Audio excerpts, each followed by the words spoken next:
Welcome to Sachi media. நடிகர் விஜய் அவர்களுடைய மனைவி இப்போ விவாகரத்து கேட்டு கோர்ட்டுக்கு போயிருக்காங்க. இது யாருக்கும் ஆச்சரியம் தர விஷயம் இல்லை. ஏன்னா ரொம்ப வருஷத்துக்கு முன்னாடியே எல்லாருக்கும் இந்த உண்மை தெரியும். ஆனால் விஜயிடமிருந்து நான் ஏன் விவாகரத்து கேட்குறேன் அப்படின்னு சொல்கிறதுக்கு அவங்க ஒரு காரணம் சொல்லியிருந்தாங்க. அந்த காரணம் ரொம்ப அதிர்ச்சி ஊட்டும் வகையில் இருந்தது. காரணம் என்ன, நடிகர் விஜய் இப்படிப்பட்டவரா அப்படிங்கிற அளவுக்கு ஒரு நடிகையிடம் தொடர்ந்து வெளிநாடு போகிறது, அதுக்கப்புறமேட்டுக்கு இதை கேட்ட மனைவியிடம் அவங்களுடைய உரிமை மறுக்கப்பட்டது, என்னுடைய சுதந்திரத்தை முடக்கினாரு, குழந்தைகளை அவமானப்படுத்தினாரு அப்படின்னு சொல்லி அடுக்கடுக்கான குற்றச்சாட்டை அவங்க வைக்கிறாங்க. திரையில நம்ம கொண்டாடுற ஒரு நடிகர் வழக்கமான ஒரு ஆண்கள் போல அவரும் நடந்திருக்காரு அப்படிங்கிற மாதிரி தான். அது மட்டும் இல்லாம இதுக்கு பின்னணியில் திமுக இருக்குங்க, திமுக தான் அவங்களுடைய மனைவியை தூண்டி விட்டுருக்காங்க அப்படிங்கிற மாதிரி செய்திகள் வந்துகிட்டு இருக்கு. இது எல்லாத்தையும் இந்த வீடியோவில் ஃபுல்லாக டிஸ்கஸ் பண்ணலாம்.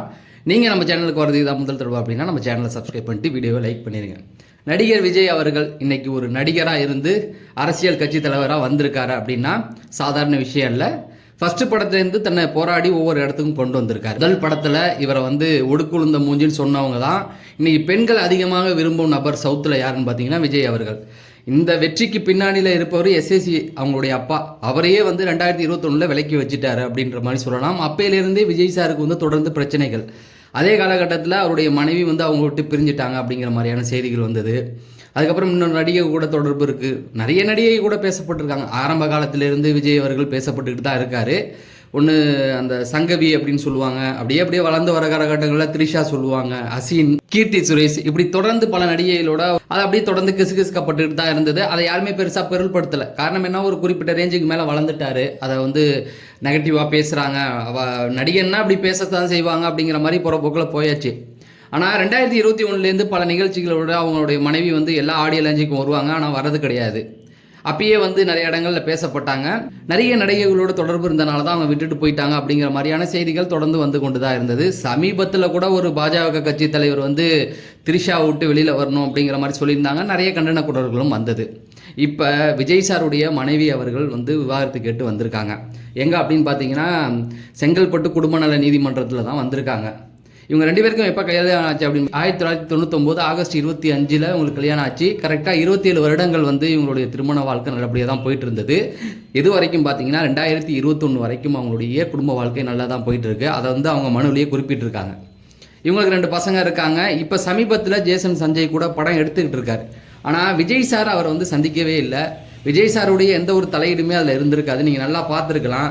விஜய் சார் வாழ்த்து கூட சொல்லியிருக்க மாட்டார். அப்பயே நிறைய பேர் கேட்டாங்க, பையன் படம் பண்ணுறாரு, விஜய் சார் இப்போ பேசலையே, எதுவுமே சொல்லலையே அப்படின்னும் போது நிறைய பேர் என்ன சொன்னாங்கன்னா, விஜய் சார் அவர் பையனை சப்போர்ட் பண்ண விரும்பல, அவராக வரட்டும் அப்படின்ற மாதிரி தான் விட்டுட்டாரு அப்படிங்கிற மாதிரி சொல்லிட்டு இருந்தாங்க. ஆனால் உண்மை என்னென்னா இப்போ அவங்க மனைவி சொல்கிறாங்க, குழந்தைகள் அவமானப்படுத்தப்பட்டாங்க அப்படிங்கிற மாதிரி. ஸோ சண்டை நிமித்தம் தான் அவங்க பேசிக்கல அப்படிங்கிறது இப்போ வெளியில் வருது. சரி, இப்போ அவங்களுடைய மனைவி என்னென்ன காரணங்கள் சொல்லியிருக்காங்க அப்படிங்கிறத பார்க்கலாம். முதல்ல இது ரொம்ப வருஷமாக இவங்களுக்குள்ள ஒரு ரிலேஷன்ஷிப் இருந்திருக்குங்க. அதாவது ஒரு நடிகை கூட, அந்த நடிகை பேரை அவங்க சொல்லலை. நல்லா மைண்ட் வச்சுக்கிங்க. வெளியில் உள்ள ஒவ்வொருத்தவங்க ஒரு நடிகை பேரை சொல்லிகிட்டு இருக்காங்களா, அவங்க மனைவி அந்த நடிகை பேரை சொல்லலை.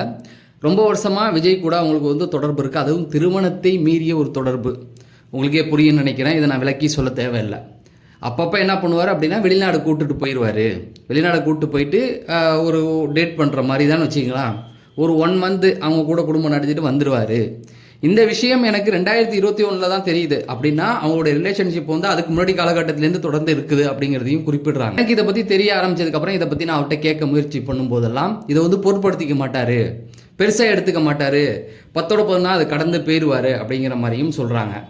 அதுக்கப்புறம் அந்த நடிகை, அந்த குறிப்பிட்ட நடிகை, அவங்க பேரை சொல்லலை, அவங்க என்ன பண்ணுவாங்கன்னா தான் விஜய் கூட இருந்ததை அவங்களே வெளியிடுவாங்க அந்த ஃபோட்டோவை தொடர்ந்து. சமீபத்தில் விஜய் சாருடைய ஃபோட்டோக்கள் வரும் தெரியுமா, ஒரு நடிகை கூட இருக்கிறது. ஏன் அவங்க பேரை நான் சொல்ல விரும்பலைன்னா, அவங்களே சொல்லாத பற்றி நம்ம சொல்லக்கூடாது இல்லை, அதனால தான் அந்த ஃபோட்டோவை அவங்க வேணுக்குன்னு தான் அந்த நடிகை விட்டாங்க. விஜய்க்கும் அது தெரியும். அதாவது என்னை அவமானப்படுத்தணுங்கிறதுக்காக தான் அவங்க அதை பண்ணாங்க. அவங்களுக்கு தெரியும் எங்கள் வீட்டில் பிரச்சனை போயிட்டு இருக்கு எனக்கும் விஜய் அவர்களுக்கும், அப்படி இருந்து தான் அவங்க வேணுக்குன்னு தான் விட்டாங்க அப்படிங்கிற மாதிரி. ஃபேமிலியில் உள்ளவங்க இதை பற்றி பேசினாலும் அதை பெருசாக எடுத்துக்கல. அதுக்கப்புறமேட்டு குழந்தைகளும் இதை தெரிஞ்சு ரொம்ப அவமானப்படுத்தப்படுறாங்க. என்னுடைய உரிமைகள் அங்கே பறிச்சிட்டாரு, என்னை வெளியில் போக விடுறதில்ல, பொருளாதார இது சம்மந்தமாக என்னை எதுலேயும் இது பண்ண விடுறதில்ல, குழந்தைகளை அவமானப்படுத்துறது, இந்த மாதிரியான விஷயம். ஏன்னா குழந்தைகளுக்கு 2021 எல்லாருக்கும் விவரம் தெரிஞ்ச குழந்தைகள் தான். அந்த டைமில் அவங்களுக்கு வயசு கரெக்டான ஒரு வயசு, வீட்டுக்குள்ளே என்ன நடக்குது அப்படிங்கிறது தெரியும். இது தெரிஞ்சு கேட்கப்படும் போதெல்லாம் அவமானப்படுத்துறது, இந்த மாதிரியான விஷயங்கள் இருந்தது அப்படிங்கிறது. ஸோ இப்போ புரியுதா ஜேசன் சஞ்சய் அவர்கள் ஏன் அவர் படம் பண்ணுறதுக்கு முன்னாடி வந்து அவங்க அப்பாவை சந்திக்கல அப்படிங்கிறது புரியுது. ஏன்னா அவங்க அப்பாவுக்கும் அவருக்குமே பேச்சுவார்த்தை இல்லை அப்படிங்கிறது நல்லாவே தெரியுது.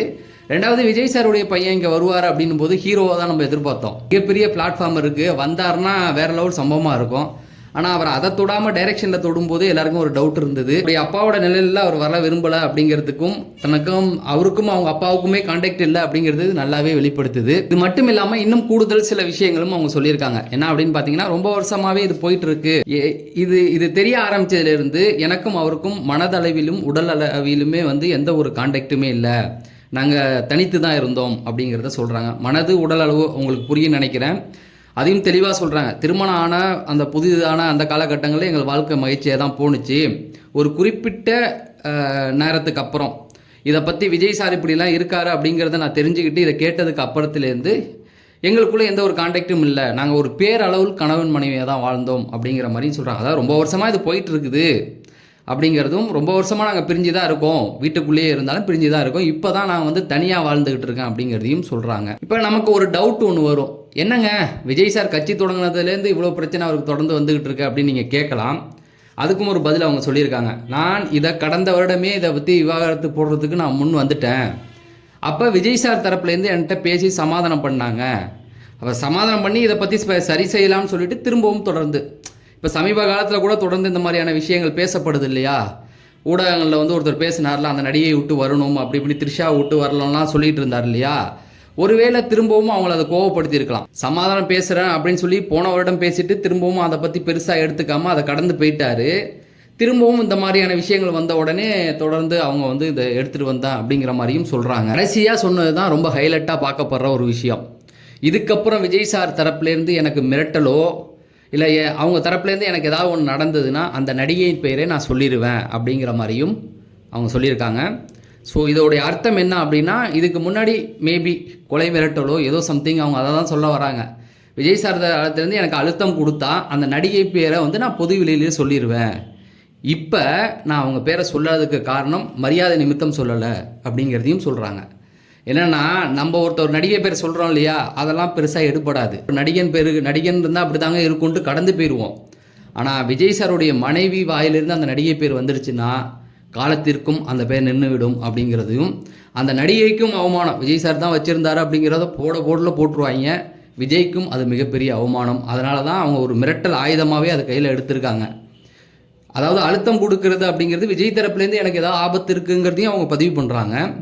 அப்படி ஏதாவது ஒன்று நடந்து ஏதாவது பெருசாக ஏதாவது பண்ணாங்கன்னா நான் அந்த நடிகை பேரை சொல்லிட்டாவே விஜய் சாருடைய இமேஜில் பாதி போயிடுச்சு அப்படிங்கிறது தான். இந்த கண்டென்ட்டை பொறுத்த வரைக்கும் விஜய் சார் நமக்கு எதிரி கிடையாது. போன வீடியோவில் விஜய் சாரை திட்டிய ஜூலியை திட்டி தான் நம்ம வீடியோ போட்டிருக்கோம். இதில் விஜய் சாரை எதுக்கணும்னு அவசியம் இல்லை. காரணம் என்னென்னா, அவங்க மனைவி தான் இதை அவங்க சொல்லியிருக்காங்க, அவங்க சொன்னதை சொல்லியிருக்கோம். என்னை பொறுத்த வரைக்கும் அவருடைய ரசிகர்களுக்கே தெரியும் விஜய் சாருக்கும் ஒரு நடிகைக்கும் தொடர்பு இருக்குது அப்படிங்கிறது. எல்லாருக்குமே தெரிஞ்ச ஒரு விஷயந்தான். யாருக்கும் தெரியாமல் தொண்டர்களுக்கு தெரியாதா? எல்லாருக்குமே தெரிஞ்ச ஒரு விஷயந்தான். விஜய் சார் தான் இதை சரி செய்து கொள்ளணும். ஏன்னா இப்போ இதை விட்டுடுவாங்க, போகிற போக்கில் இதை விட்டுடுவாங்க. திமுக இதை எங்கே கையில் எடுப்பாங்கன்னா, எலெக்ஷன் மேடையில் கையை எடுப்பாங்க.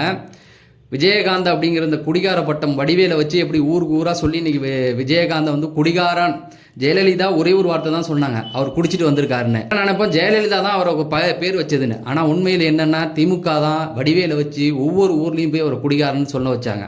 இன்றைக்கி அவங்க கூட கூட்டணி இருக்காங்க, அது வேற.